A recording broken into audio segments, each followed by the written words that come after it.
Hello again, friends. Well, something is stalking the people and cattle of Dunwich.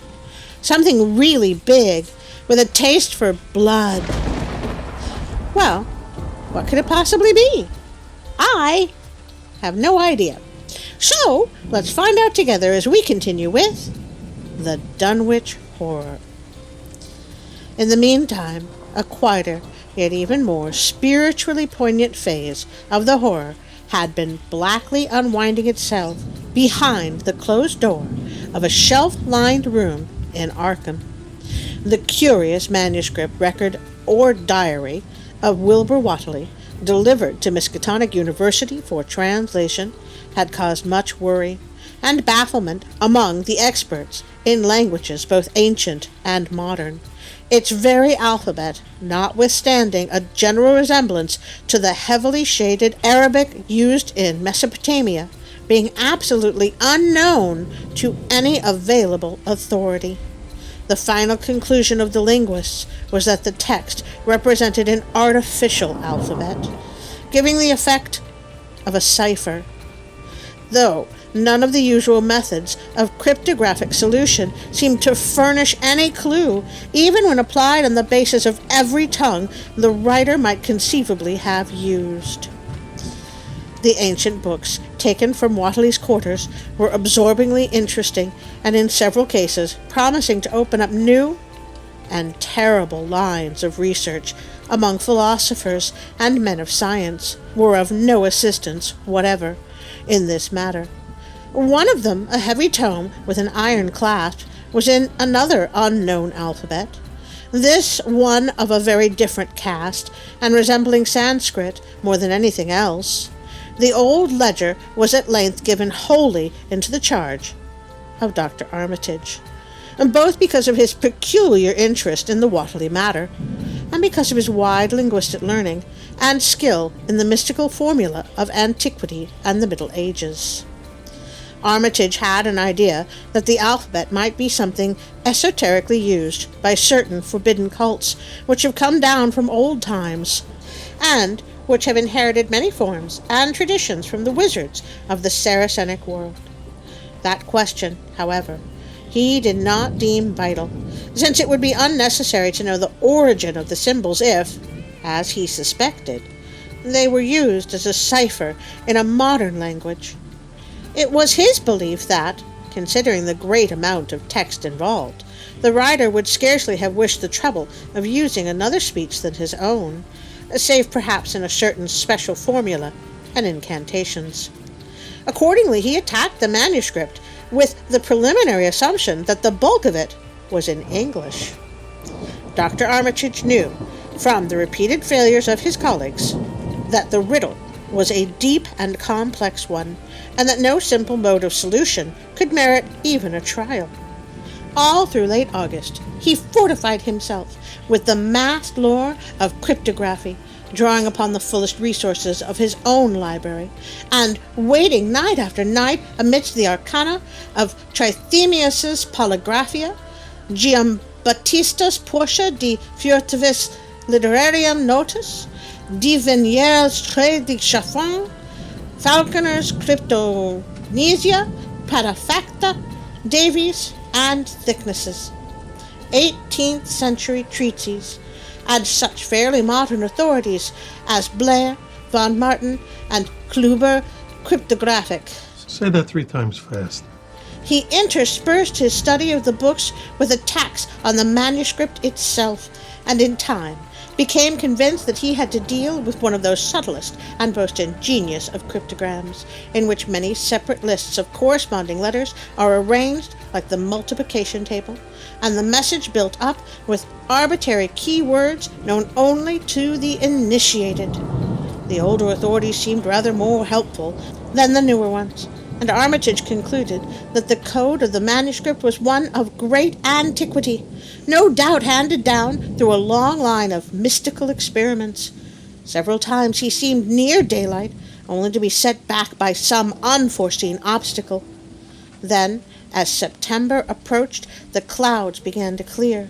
Certain letters, as used in certain parts of the manuscript, emerged definitively and unmistakably, and it became obvious that the text was indeed English.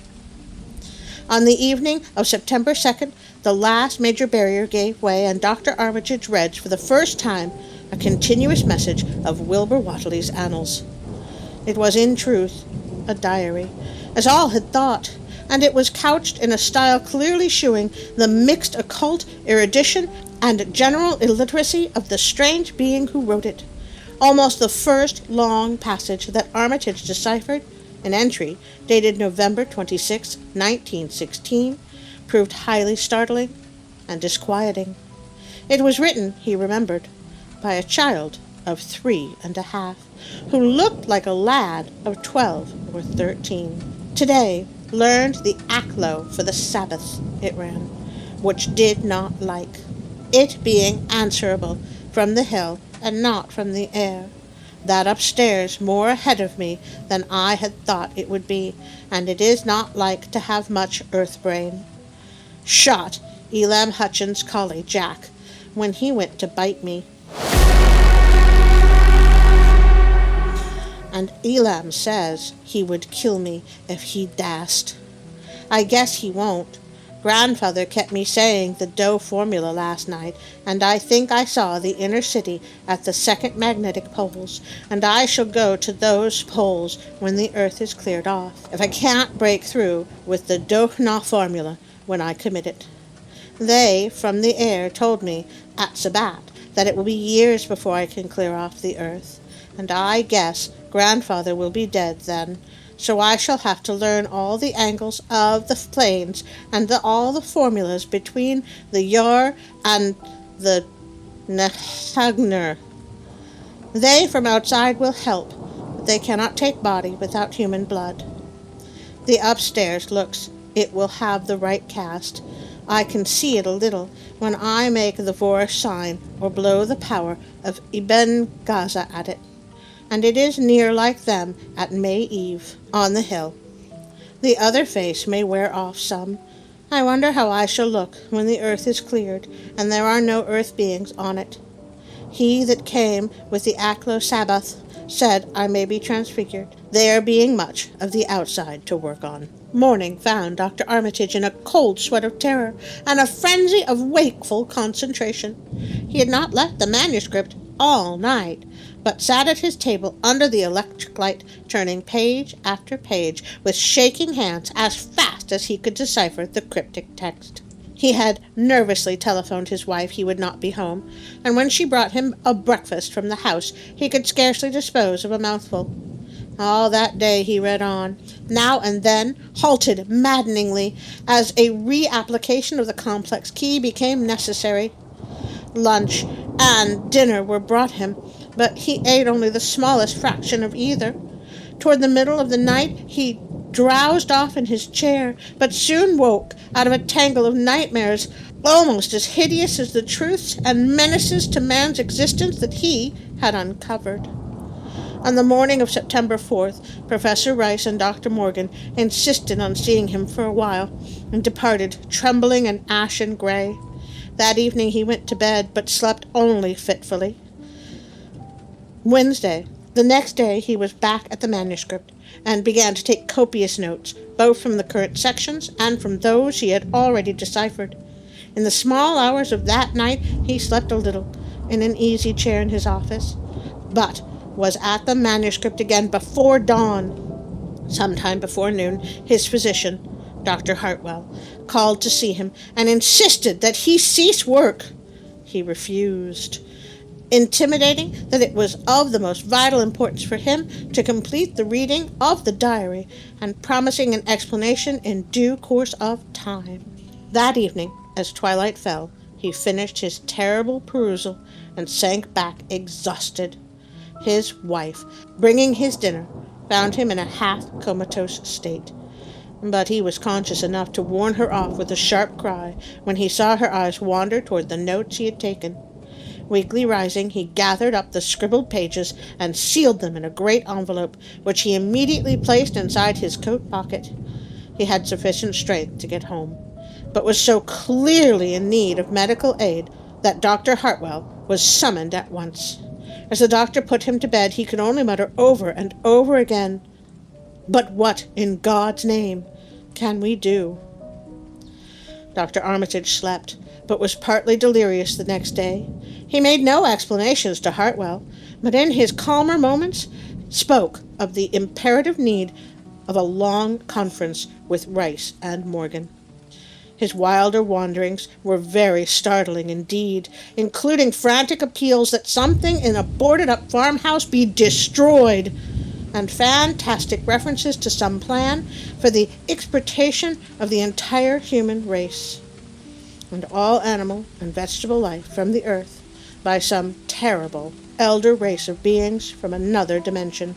He would shout that the world was in danger, since the elder things wished to strip it and drag it away from the solar system and cosmos of matter into some other plane or phase of entity from which it had once fallen, vigintillions of eons ago. At other times he would call for the dreaded Necronomicon and the Demonolateria of Remigius, in which he seemed hopeful of finding some formula to check the peril he conjured up.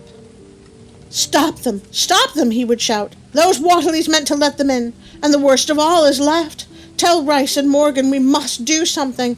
It's a blind business, but I know how to make the powder. It hasn't been fed since the 2nd of August, when Wilbur came here to his death, and at that rate—" But Armitage had a sound physique despite his 73 years, and slept off his disorder that night without developing any real fever.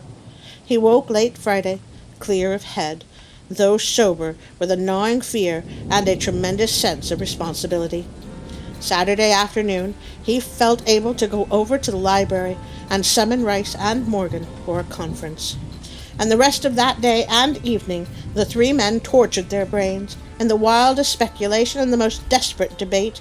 Strange and terrible books were drawn voluminously from the stacked shelves and from secure places of storage, and diagrams and formula were copied with feverish haste and in bewildering abundance. Of skepticism there was none.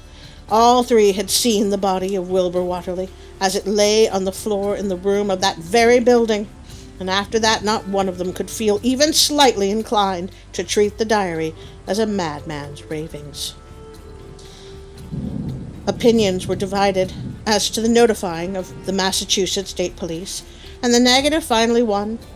There were things involved which simply could not be believed by those who had not seen a sample. So, cops? What is it? I think somebody's trying to make a bomb in their garden house.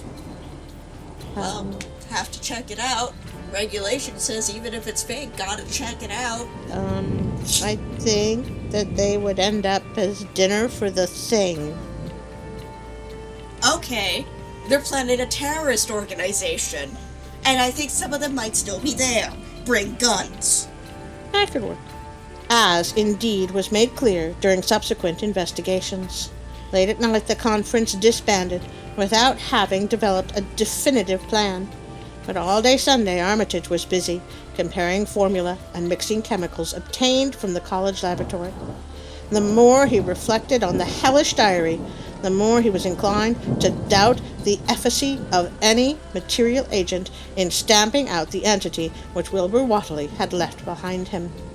The earth-threatening entity, unknown to him, was to burst forth in a few hours and become the memorable Dunwich Horror. Oh, man. Oh, God. Oh, man. Oh, God. Monday was a repetition of Sunday with Dr. Armitage, for the task in hand required an infinity of research and experiment. Further consultations of the monstrous diary brought about various changes of plan, and he knew that even in the end a large amount of uncertainty must remain. By Tuesday he had a definite line of action mapped out, and believed he would try a trip to Dunwich within a week. Then, on Wednesday, the great shock came. Tucked obscurely away in the corner of the Arkham Advertiser was a fastidious little item from the Associated Press telling what a record-breaking monster the bootleg whiskey of Dunwich had raised up. Armitage, half stunned, could only telephone for Rice and Morgan. Far into the night they discussed, and the next day was a whirlwind of preparation on the part of them all. Armitage knew he would be meddling with terrible powers, yet saw that there was no other way to annul the deeper and more malign meddling which others had done before him. Friday morning, Armitage, Rice, and Morgan set out by motor for Dunwich, arriving at the village about 1 in the afternoon. The day was pleasant, but even in the brightest sunlight a kind of quiet dread and portent seemed to hover about the strangely domed hills and the deep, shadowy ravines of the stricken region. Now and then, on some mountain top, a gaunt circle of stones could be glimpsed against the sky. From the air of hushed fright at Osborne's store, they knew something hideous had happened, and soon learned of the annihilation of the Elmer Fry house and family. Throughout the afternoon they rode around Dunwich, questioning the natives concerning all that had occurred, and seeing for themselves with rising pangs of horror the dread Fry ruins, with their lingering traces of the terry stickiness, the blasphemous tracks in the Fry yard, the wounded Seth Bishop cattle, and the enormous swaths of disturbed vegetation in various places. The trail up and down Sentinel Hill seemed to Armitage of almost cataclysmic significance, and he looked long at the sinister altar-like stone on the summit. At length the visitors, apprised of a party of state police which had come from Aylesbury that morning in response to the first telephone reports of the Fry tragedy, decided to seek out the officers and compare notes as far as practicable. This, however, they found more easily planned than performed, since no sign of the party could be found in any direction. There had been 5 of them in a car, but now the car stood empty near the ruins in the Fry yard. The natives, all of whom had talked with the policeman, seemed at first as perplexed as Armitage and his companions. Then old Sam Hutchins thought of something and turned pale. Nudging Fred far and pointing to the dark, deep hollow that yawned close by. "God," he gasped, "I told 'em not ter go down in the glen, and I never thought nobody'd do it, with them tracks and that smell and the whippoorwills a-screechin' down there in the dark of noonday." A cold shudder ran through the natives and visitors alike, and every ear seemed strained in a kind of instinctive, unconscious listening. Armitage, now that he had actually come upon the horror and its monstrous work, trembled with the responsibility he felt to be his. Night would soon fall, and it was then that the mountainous blasphemy lumbered upon its eldritch course. Negotiam penambulans in tenebrius. The old librarian rehearsed the formula he had memorized, and clutched the paper containing the alternative one he had not memorized.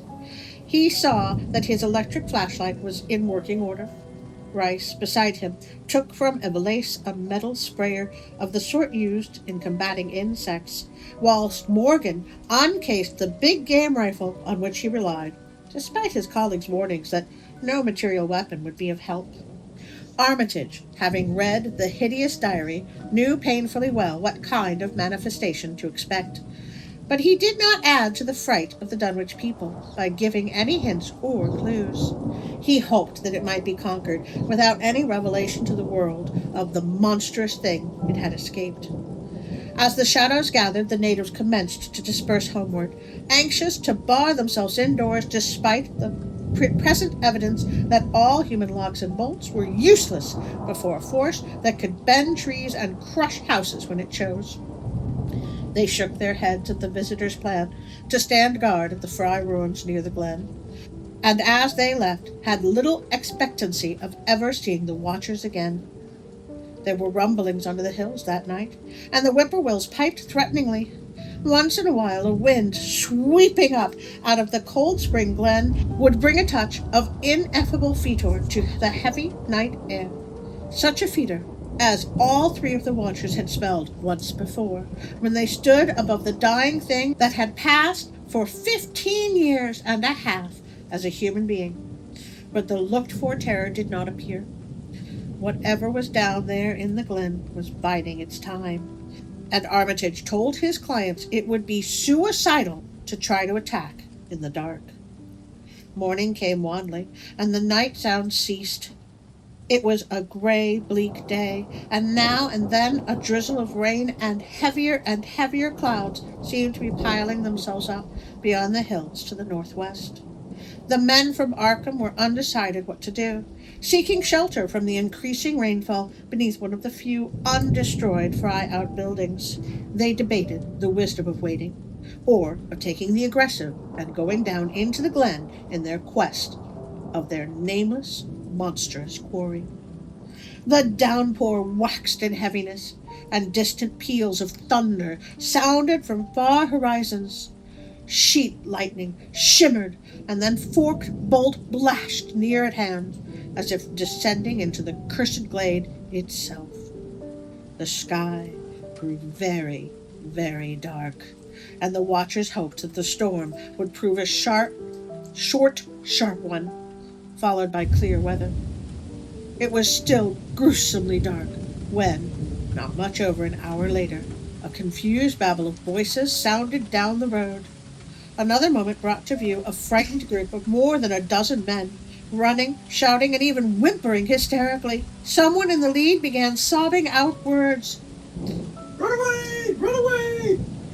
And the Arkham men started violently when those words developed a coherent form. "Oh my God! Oh my God!" the voices choked out. "It's a-going again, and this time by day. It's about, and a moving this very minute. And only the Lord knows when it'll be on us all." The speaker panted into silence, but another took up its message. "Nigh on an hour ago, Zeb Wadley was heard the phone a-ringing, and it was Miss Gorey, George's wife, that lives down by the junction. She says the highboy Luther was out driving in the cows from the storm out of the big boat when he sees all the trees a-bending at the mouth of the glen opposite side to this, and smelt the same awful smell like he smelt when he found the big tracks last Monday morning. And he says there was a swishing, lapping sound, more nor what the bending trees and the bushes could make, and all of a sudden the trees along the road began to get pushed one side, and there was an awful stomping and splashing in the mud. But mind ye, Luther didn't see nothing at all, only just the bending trees and underbrush. Then, far ahead, where Busher Brook goes under the road, he heard an awful cracking and straining on the bridge, and says he could tell the sound of wood a-starting to crack and split. And all the whiles he never see a thing, only them trees and bushes abandoned. And when the swishing sound got very far off, on the road toward Wizard Wadley's and Sentinel Hill, Luther, he had the guts to step up where he hid at first and look at the ground. It was all mud and water, and the sky was dark, and the rain was whipping out all the tracks about as fast as could be. But beginning at the glen mouth, where the trees moved, there was still some of them awful big prints as barrels like he seen on Monday. At this point, the first excited speaker interrupted. "But that ain't the trouble now. That was only the start. Zeb here was a-calling folks up, and everybody was a-listening in when a call from Seth Bishop's cut in. His housekeeper, Sally, was carrying on fit to kill. She'd just seen the trees abandoned aside the road, and says there was a kind of mushy sound, like an elephant puffing and treading, a-headed for the house. Then she up and spoke sudden of a fearful smell, and says her boy Chauncey was a-screaming as how it was just like what he smelt up to the Wadley Reunions Monday morning, and the dog was a-barking and a-whining awful. And then she let out a terrible yell, and says the shed down the road had just caved in like the storm had blowed it over, only the wind wasn't strong enough to do that. Everybody was a-listening, and we could hear lots of folks on the wiring gasping. All to on, Sally, she yelled again, and says the front yard picket fence had just crumbled up, though they wa'n't no signs of what done it. Then everybody on the line could hear Chauncey and old Seth Bishop a-yelling too, and Sally was shrieking out that something heavy had struck the house. Not lightning nor nothing, but something heavy agin the front. Then kept a launching itself again and again, though you couldn't see nothing out the front windows. And then...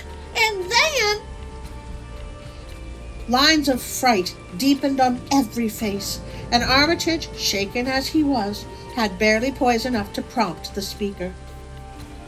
And then Sally, she yelled out, "Oh, help! The house is a-caving in!" And on the while we could hear terrible crushing and a whole flock of screaming, just like when Elmer Fry's place was took, only was... The man paused, and another of the crowd spoke. "They saw, not a sound nor squeak over the phone out of that, just still like. We that heard it got out Fords and wagons and rounded up as many able-bodied menfolks as we could get at Cora's place, and come up here to see what you thought were best to do. Not but what I think is the Lord's judgment for our iniquities, that no mortal kin ever set aside." Armitage saw that the time for positive action had come, and spoke decisively to the faltering group of frightened rustics. "We must follow it, boys." He made his voice as reassuring as possible. "I believe there's a chance of putting it out of business. You men know that those Waddleys were wizards. Well, this is a thing of wizardry, and must be put down by the same means. I've seen Wilbur Waddley's diary, and read some of the strange old books he used to read, and I think I know the right kind of spell to recite to make the thing fade away. Of course, one can't be sure, but we can always take a chance. It's invisible. I knew it would be. But there's a powder in this long-distance sprayer that might make it show itself up for a second. Later on, we'll try it. It's a frightful thing to have alive, but it isn't as bad as what Wilbur would have let in if he'd lived longer. You'll never know what the world has escaped. Now we've only this one thing to fight, and it can't multiply. It can, though, do a lot of harm, so we mustn't hesitate to rid the community of it. We must follow it, and the way to begin is to go to the place that has just been wrecked. Let somebody lead the way. I don't know your roads very well, but I've an idea there might be a shorter cut across lots. How about it?" The men shuffled about a moment, and then Earl Sawyer spoke softly, pointing with a grimy finger through the steadily lessening rain. "I guess you can get to Seth Bishop's quickest by cutting across to the lower meadow here, wading the brook at the low place, and climbing through Carrier's mowing and the timber lot beyond. That comes out on the upper road. Mighty nice, Seth. It's a little to other side." Armitage, with Rice and Morgan, started to walk in the direction indicated, and most of the natives followed slowly. The sky was growing lighter, and there were signs that the storm had worn itself away. When Armitage inadvertently took a wrong direction, Joe Osborne warned him, and walked ahead to show the right one. Courage and confidence were mounting, though the twilight of the almost perpendicular wooded hill which lay toward the end of their shortcut, and among whose fantastic ancient trees they had to scramble as if up a ladder, put these qualities to a severe test. At length they emerged on a muddy road, to find the sun coming out. They were a little beyond the Seth Bishop place, but bent trees and hideously unmistakable tracks showed what had passed by. Only a few moments were consumed in surveying the ruins just around the bend.